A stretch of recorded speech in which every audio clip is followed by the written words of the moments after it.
ఏ బ్రహ్మ రాశాడో పాశాలిలా మారాయి స్నేహాలుగా, ఏ జన్మలో రక్త బంధాలిలా ఈ రెండు దేహాలుగా, ఏ రెండు కళ్ళల్లో చూపొక్కటై మా పొద్దు తెల్లారగా, ఏ రెండు కళ్ళల్లో చూపొక్కటై మా పొద్దు తెల్లారగా, ఏ గుండెలో చోటు దక్కిందిలా ఏ తోడు కానిడగా, రాలేటి ఏ పూల రంగులో ముంగిళ్లలో ముగ్గుగా, రోష ఆ బంధం అనుబంధం మాదే కదా.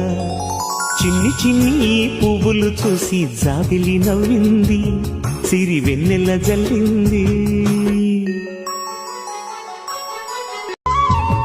ఆ ఇద్దరి రూపం కనులకు ముద్దు, అల్లరి హద్దు గొడవల పద్దు ముద్దులకే ముద్దు. చిన్ని చిన్ని ఈ పువ్వులు చూసి జాబిలి నవ్వింది. దేవుళ్ళే కలిసొచ్చిన అమ్మా నీలాగా చూడలేరమ్మా, కోట్ల సంపదే అందించి